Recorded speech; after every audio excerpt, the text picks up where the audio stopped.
Welcome to RamChowder. My name's Brian Andrew.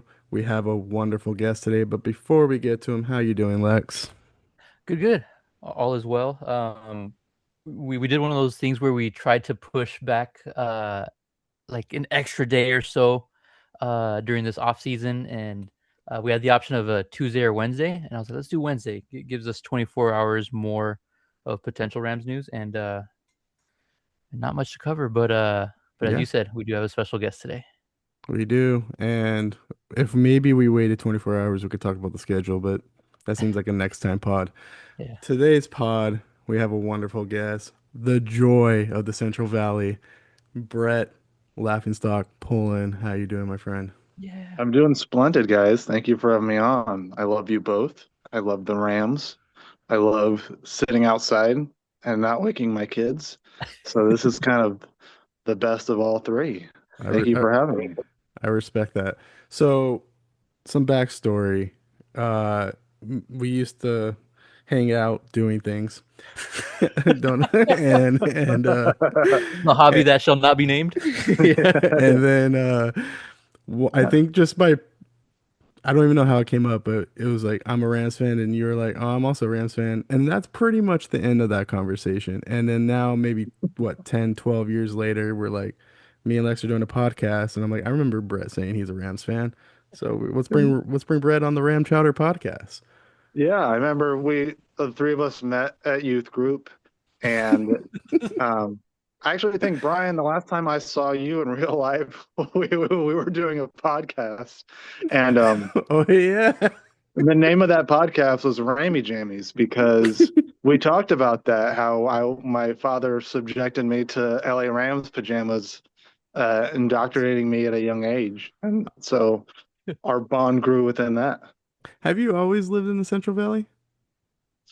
I mean, yeah, I lived in Arizona for a summer. I lived in the Yosemite Mountains for 2 years.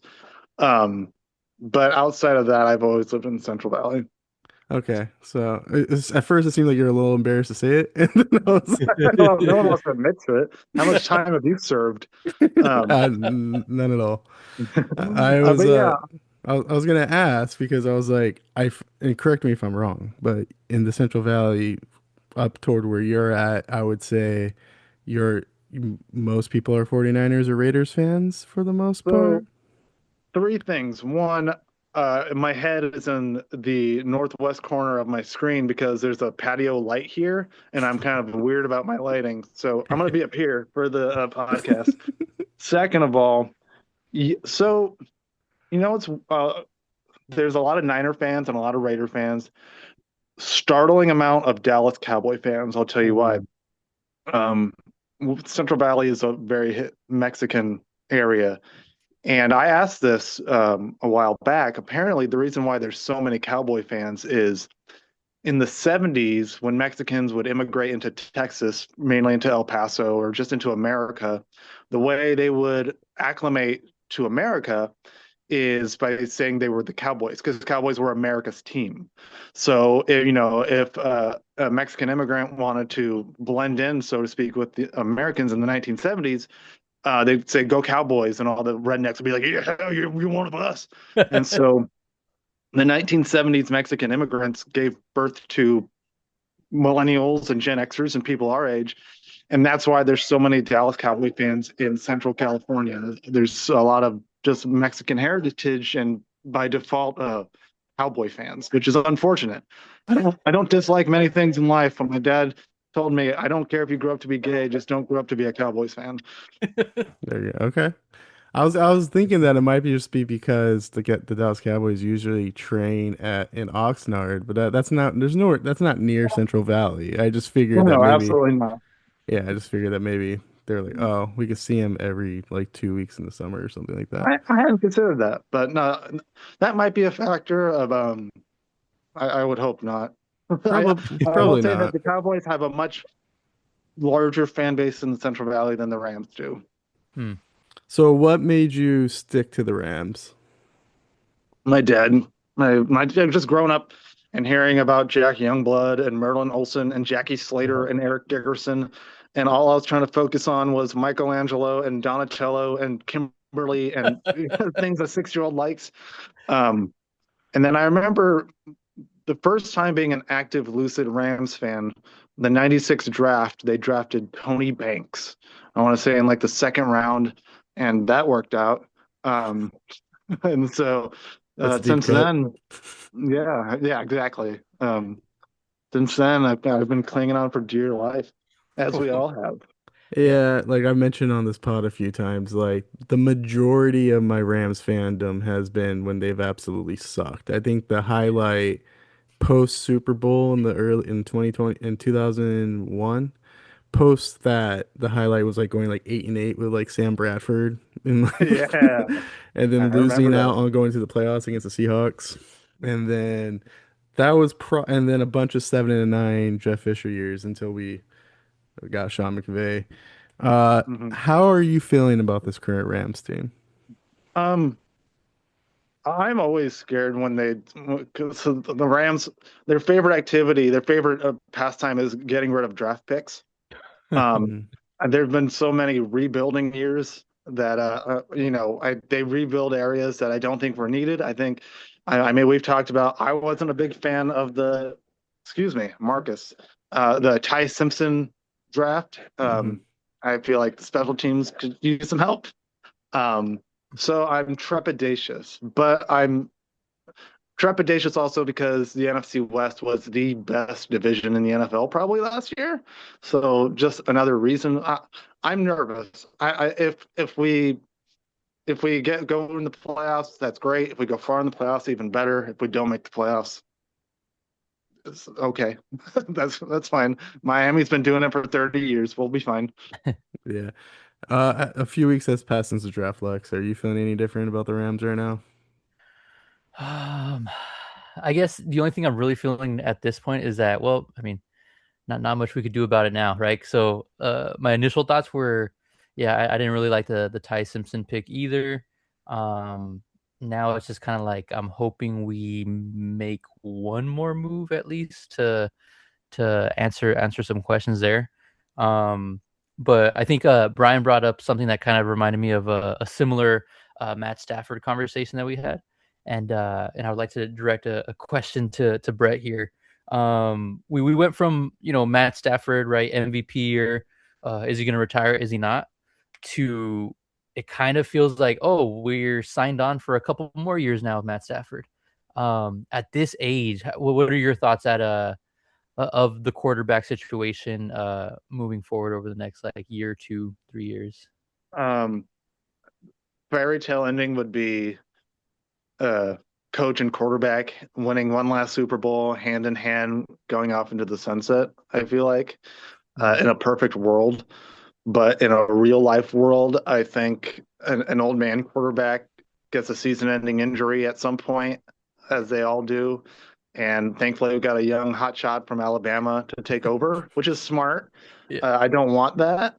Um, but I think it's an investment in the future while the president is still here, which is weird Yeah. because that's it's obviously going to be two guys fighting for a job, both making a gajillion dollars apiece. So that's not a sustainable business plan. And I would hate for somebody as important as Matt Stafford to be a casualty to the salary cap or a bottom line, you know. Mhm. Um, so I don't know how much realism we're going to get out of this uh, the legendary quarterback left. Yeah. It'd be great if, the Rams went undefeated and we all won the lottery, though. That'd Yeah. be fun. How do you Ye- feel about that? What do you think we're in for? Oh my goodness. So this, oh man, without being too negative here, right? Now you kind of have like a preview at my thoughts. Um, Man, if we were bracing for a Matt Stafford retirement going out on top, I'm a little scared of kind of Sean McVay and just kind of the direction that we're going to, like telling us that like, oh yeah, he's our quarterback for this foreseeable future, and Mm-hmm. like one more year, hey, that would have been amazing. But it kind of getting this feeling of anything beyond 2 years, I also fear about potential season-ending injury or um being left with Ty Simpson to step up and take a much larger role, Yeah. much earlier than expected. Those are a couple of fears, but I guess it's one of those things where it's like, if that fear hasn't happened yet, but I don't know. It's something that I'm a little anxious about for sure. Getting anxious about stuff that hasn't happened Yeah, yet. yeah, That's Hypotheticals. exciting. There we go. yeah. I'm so scared right now. Um, I'm not always like I feel like Stafford's pretty durable even at an old age, but he always gets like a random like his like thumb will fall off in week 6 and then they have to like reattach it and then like all of a sudden the entire offense just like shuts down and it acts like it's never played football before. So I would when because there was a moment in this offseason where we are like we might get Kirk Cousins as our backup, but then he just signed for tons of millions of dollars to go play for the Raiders. I still would rather have a backup like veteran just to kind of like just in case something happens for a couple weeks or something happens in like the NFC Championship or something and we need to because like you guys are right like this whole thing could just fall apart like in week 4 if for whatever reason Stafford can't play even if it's like for like 4 or 5 games those are 4 or 5 games without Stafford so uh I don't know it just seems like they could have waited on a quarterback. They could have had a bridge quarterback at some point. Who knows though?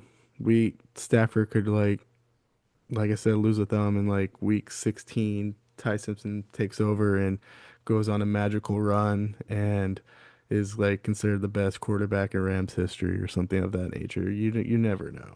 Like you never know with these things. Brett, who's your current favorite Rams player and who's your favorite Rams player of all time? And I'm kind of Devonte Adams is from Fresno State, so Ah. I'm sort of biased to that. Um, their favorite Ram of all time. God, I mean, you know, so the greatest show on turf had a guy named Leonard Little Mm-hmm. who doesn't get brought up a lot because that was they also had Orlando Pace and the greatest offense of all time. Mhm. And so I always remembered Leonard Little. And I always thought I was like, dude, that guy put in so much work to make the greatest team possible. And but he happened to be playing on the same team as Isaac Bruce and Marshall Falk and all these retired jerseys and Hall of Famers. Yeah. Like, oh, that sucks, man. You're the like the eighth best dude on the like one best team of all time.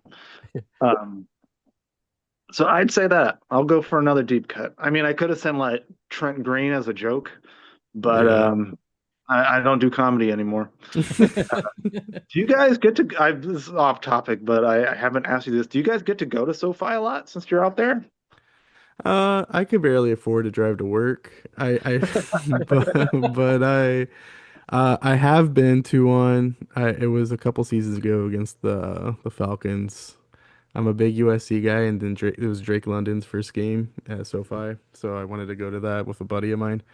I've considered it. I did consider when there was that one really bad Rams season, and tickets were cheap. I was considering going to one of those games, and I didn't.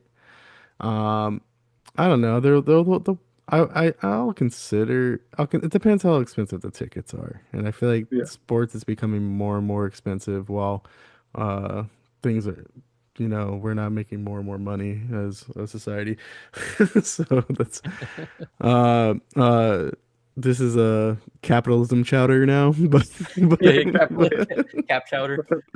but yeah, I've been to one. I've been to SoFi actually.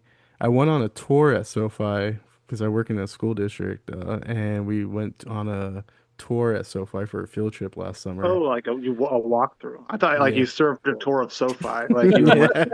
Yeah. And so I went to the Rams locker room. Oh It, dang. it was interesting because they had some players that were traded away and they had their names off the lockers. But then there's certain players that were clearly not on the team anymore that they still had lockers up. So I was like, Wow, that interesting. yeah. So Or because this, players that weren't even Rams at all. so like there was players that they're Like like Kaepernick question mark. Yeah. like it was interesting because they got rid of like everybody who left the team or something like that, but they said like Cooper Cup up or something like that, and Cooper Cup was like like on the Seahawks at this point. It was a Yeah. shrine. It was a Yeah, it memorial might have for him. They been. were They might have just like together. we're gonna keep this up. Matthew Stafford says we're keeping it or something. Yeah, yeah. Uh, and then I feel like I went to SoFi for WrestleMania. So the I've been to I SoFi a regret. couple. Yeah, I've been to SoFi a couple times, but I've only been to one Rams game. What about you, Lex? Yeah, Brian, was that the same WrestleMania that I mean, obviously, huh? Yeah, I took you Okay, there. yeah. So Brian and I like sometimes we'll go through like periods where we won't talk for 6 months, and then the most recent text that I had gotten from him that year was like, "Hey, you want to go to WrestleMania?" I was like, "All right, I'm in." Yeah, So that we means you went. guys are adults. Yeah, that means you Exactly. guys Yeah, are exactly. Yeah, Right. yeah. That means everything's normal in an adult friendship. And so I went to that one, and then I got to go to one in 2000 shoot 2021. Was that the Baker Mayfield Um year? Super Bowl year. yeah, yeah, yeah, Oh, but not no. Oh no, that was the Baker Mayfield year. But I think you went to a Baker Mayfield game, right? I don't think I went to a oh, maybe I did. But I remember it was December 2021 because I timed it out to where it was one of the games that didn't really matter. Again, right? As Brian said, we could barely afford to drive to work, and uh, and so it was one of those where it was actually a very cheap ticket for a pretty darn good seat, and and yeah, that was a pretty good experience. But I think that's the only Rams SoFi game I've been to. Brian and I had the pleasure of going once when they were at the Coliseum, right? When they Yeah. first came back to LA. So I went to the very first game back at the Coliseum against the Seahawks. And That's then awesome. we went to the Monday night game against the Chiefs, which is considered one of the best Monday night games of all time. That's And incredible. Yeah. and I would say the atmosphere at the Coliseum is better than the atmosphere at SoFi. Really, Yeah, it's just the just acoustics or the drunks. What? I just feel like SoFi, I know like this is a Rams podcast and we're supposed to be glazing on them, but it's just there's not a lot of soul in the stadium. It's also really like kind of large, so I like I said like the acoustics aren't that great. It's very just clean. Whereas you go to the Coliseum, it looks like it hasn't been swept in a few years, and it's a little bit more gritty. You still see like some of the red paint sinking, rising from the USC game that happened probably the night before, stuff like that. So it was just a lot more gritty, and that was when the Rams were like still trying to find their place in LA after first moving, so they felt like they were a little off of having like gold sleeve jerseys but with white horns and stuff like that. So it seemed like it was a lot more gritty, and then now I feel like they're super they're trying to be like super clean. And but So yeah. the first the I last season I went to SoFi for the first time. I have some buddies who live out in Seattle, and our families visit every once a year. So I've been out to Lumen Field twice Hmm. and SoFi once. Every time has been the Rams versus the Seahawks because I'm a Rams fan and they're Seahawks fans.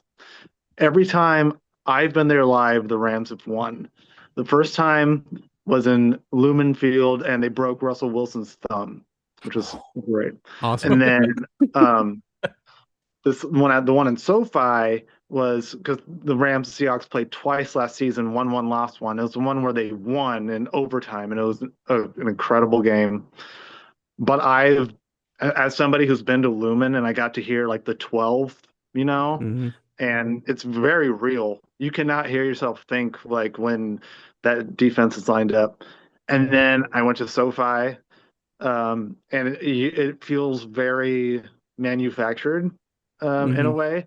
This I think it's a combination of the Rams have good fans, but like it's a town that shares the Chargers, and people like are like okay, cool, and then there's a lot of just tourists there who are not Rams fans. They're just we're in LA, let's go watch football.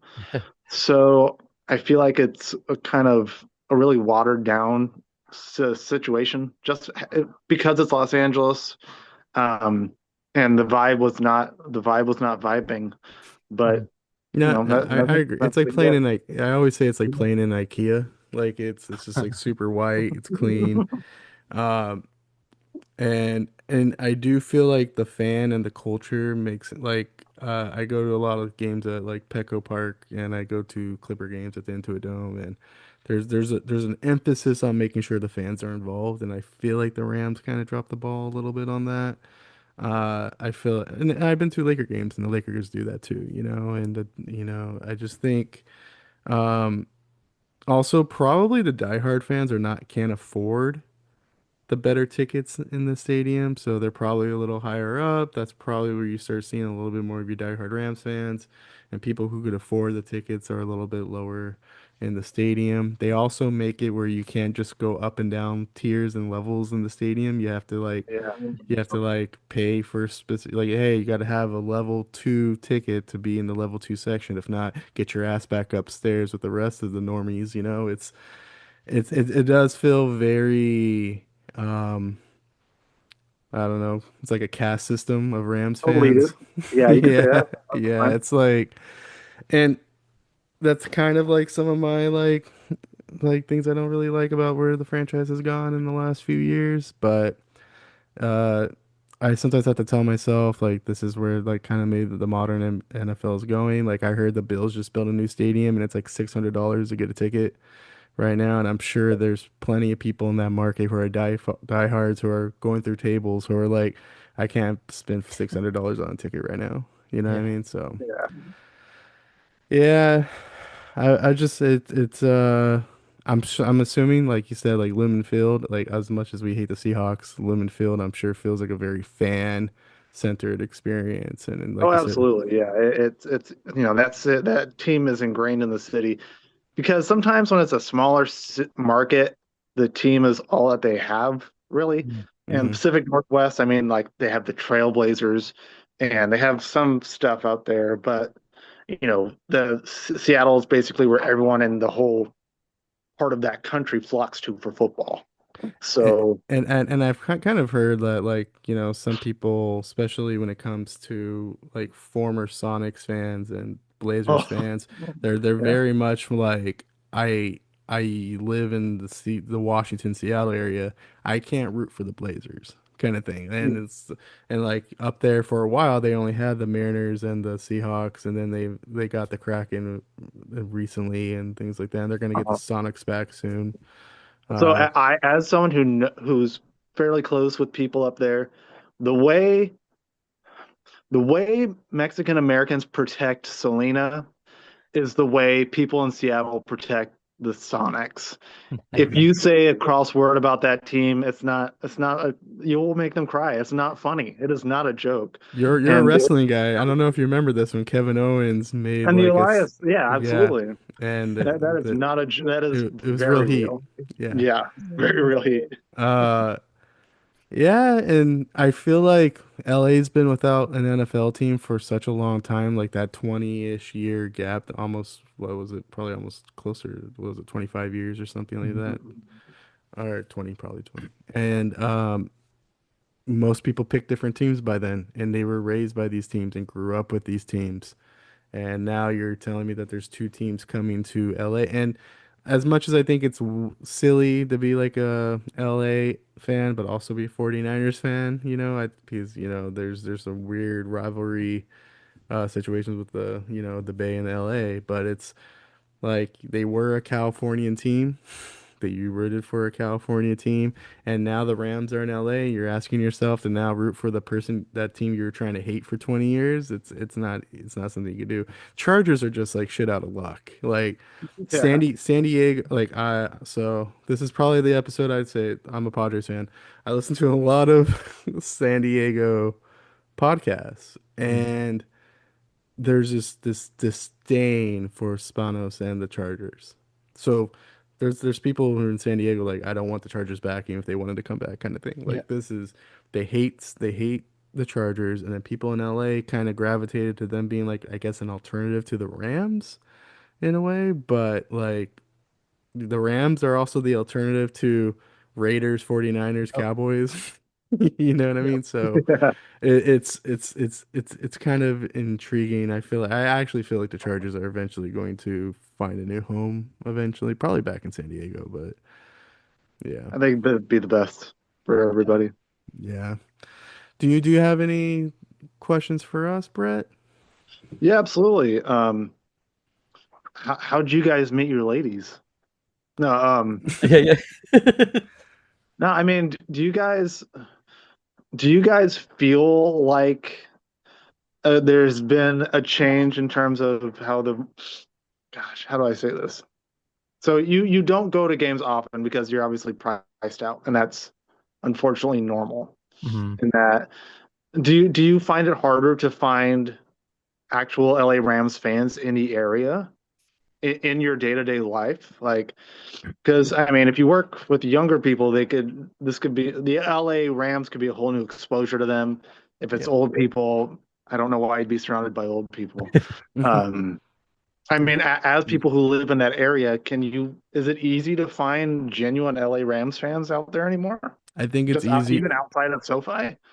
I think it's easier the last couple years I've noticed. I think when the Rams first moved, there was a little bit of like, I don't know, and then they won the Super Bowl, and then I think people started being like, oh, okay, I can get behind this team, and as long as they're winning, I think people are engaged, and then there's a lot of cross promotion with the other LA franchises with the Rams now. I think the Rams are being a little bit more incorporated with LA sports culture and entertainment and things of that nature. So I feel that it's a lot more common for me to see like a Rams shirt, a Rams hat when I'm around. I live in Huntington Beach. I see it a little bit more often than I probably did a while back. But how about you, Lex? Yeah, I think I totally agree with the um whole like so the Rams I think moved back in 2016, right? Yeah. To LA. So I totally see kind of like over the last 2, 3 years, it's getting a lot easier to find. But ever since growing up, um, I grew up and there was really one true Rams fan who I knew, and that man's name was Brian. So it was really just you, and then I think you told me about how it was like your one of your teachers or a teacher at like a school that we went to Hmm. were really like those were like the only two Rams fans in LA, it felt like, because the Raiders just ran, Southern California, 49ers, right? For some reason, or not for some reason, right? As Brett mentioned at the beginning of the episode, the Cowboys, right? Like these were all kind of like teams that identified not only with Mexicans and Mexican Americans, but Southern California, right? Like they And a random patch of a like Green Bay Packer fans. I feel yeah, yeah, for some reason, yeah. like A lot I of know like a group like a solid like 5 or 6 Packer yeah. fans for some There, reason. I there blame was Brett Favre for that. I think Wayward Souls in the 90s kind of clung to Brett Favre because he like did Levi ads and had braces, and just people who wanted a team went to his team by default. So I Yeah. blame him. Now we yeah. can blame him for a bunch of new stuff now. Yeah. Oh man, for real. Yeah, there were definitely a few Packers fans in the youth groups that we all ran in back in the day. Yeah. But yeah, and honestly, to both of y'all's points, I've worked with so I'm a college professor, but I worked like in the dual enrollment program, so I've worked with high school seniors for the last 3 years, and it's been this year exactly that I've seen the most student Rams fans I've ever seen in Southern California. And I think it's kind of that era of when they probably started watching football when they were younger. So 2016, right? They were young kids back then. And now as they're becoming seniors now, just like today, like someone was wearing a Rams jersey and it's the off season, right? In my class. And so I feel like it's definitely a more recent thing. Other Mhm. than that, growing up my whole life in SoCal, it's been very hard to find Rams fans out there. I work in San Diego County, and I could tell now. Like if you were to go to like a Dick's Sporting Goods, you're more likely still to find maybe like a Chargers hat or something. They won't have a large selection or whatever. But I could tell the Rams know that the county's upset with the Chargers, and they're doing things like investing in youth sports and uh I think getting into like their TV markets a little bit, and I can see the Rams seeing that there's an opportunity there. I know the Chargers are still trying are trying to like have like some like training camp days in San Diego, and then bring back old Charger people to see if they could get some of these old Charger fans to be invested again. 'Cause like, you play 8 home games. It's not that hard to drive up from San Diego to LA if you get those fans back invested in the team. But Mhm. I could tell the Rams are trying to invest in taking taking care of like an opportunity down there as well. So Yeah. we'll see how that goes. Right.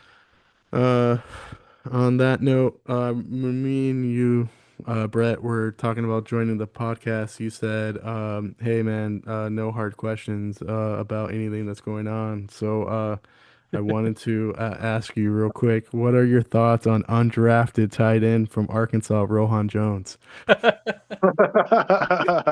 Yeah.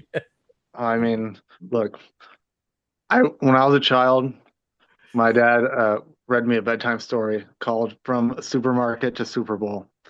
So I believe anything is possible as long as you're a handsome, young, hyper athlete. Um, and so, I mean, uh, the only thing better than a walk on is a touchdown. I don't know who is this guy.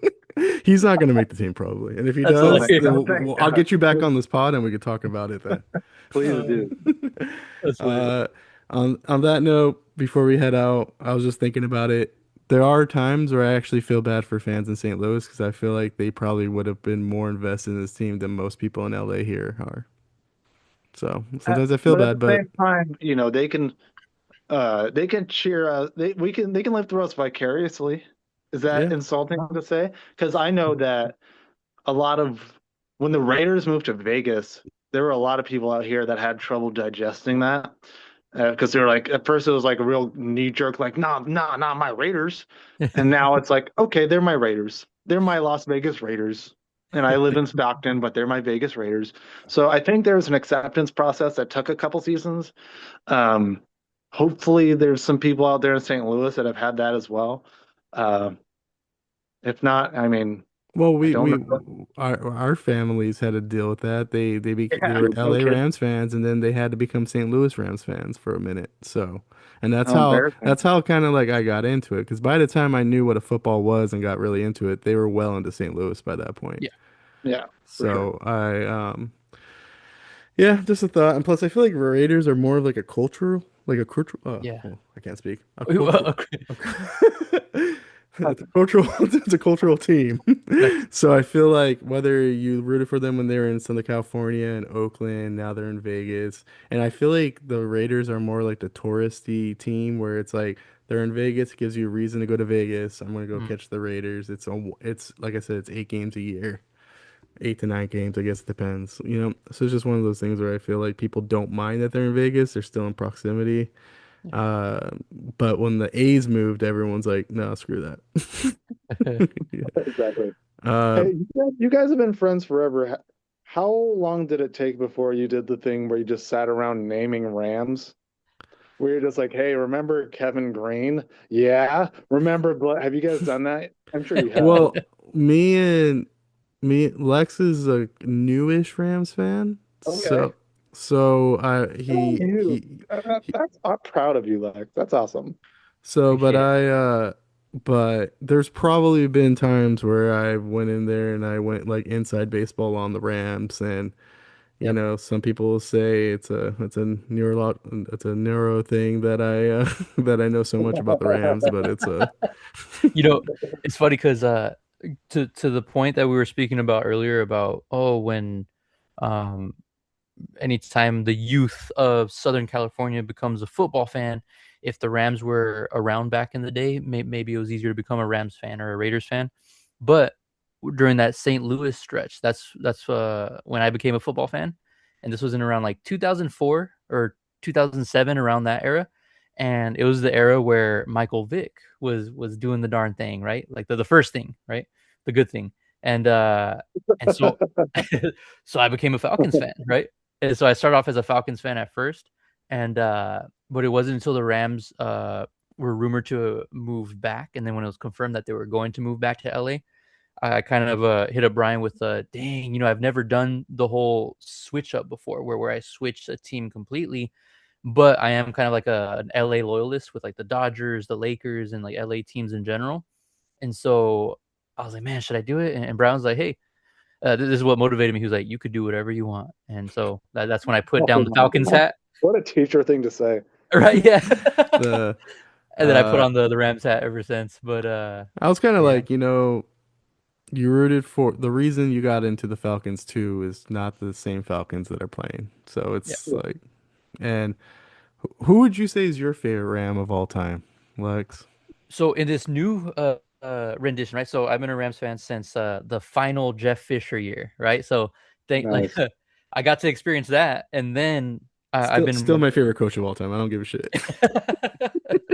he was a silly guy, but Silly guy. right. And so I got to experience that, and then I was lucky enough to kind of experience the Sean McVay era since the beginning.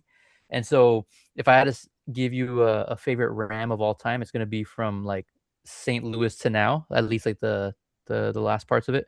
That's fine. Um, I would say Todd Gurley because of that, right? So the first year I became a Rams fan, it was kind of Todd Gurley's like final year being just one of the goats before all of the knee issues started happening. And so I'd have to go Todd Gurley as a favorite Ram of all time. That's very I fair. respect it. Yeah. That's a great choice. You Uh, make the choices now.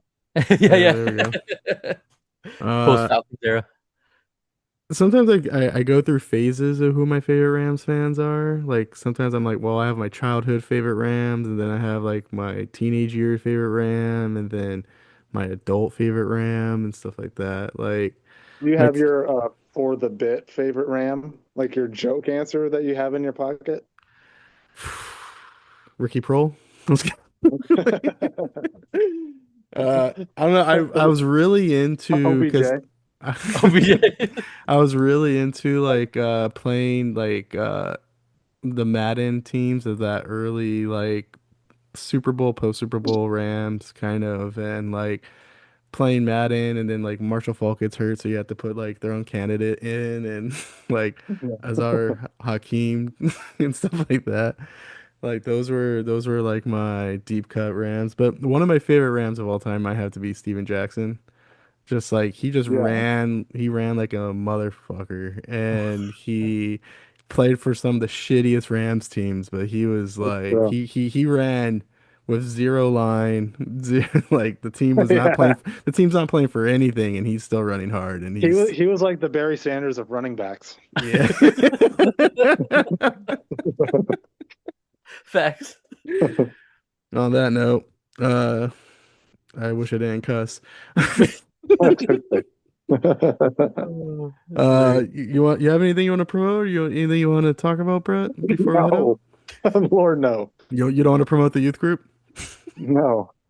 I hope they close that youth group. uh, we had to close our own youth group Yeah. Oh, no. for back in the day. How about you, Lex?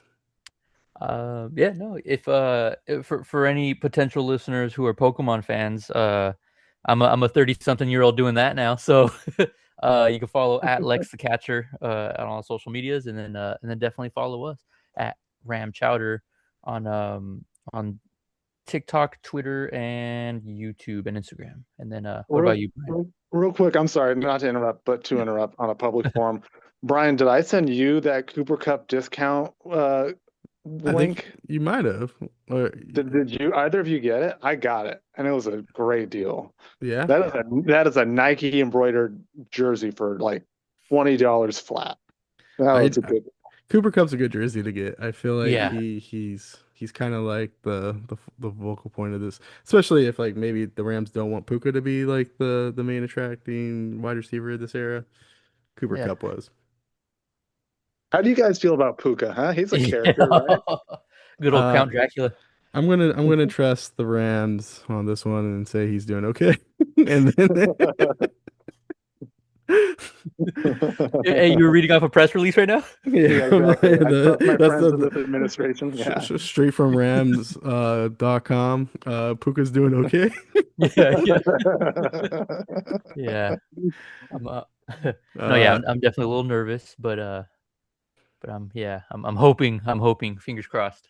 Yeah. I got the LA Clips forum going. The Clippers just got the fifth pick from the Indiana Pacers because it was protected.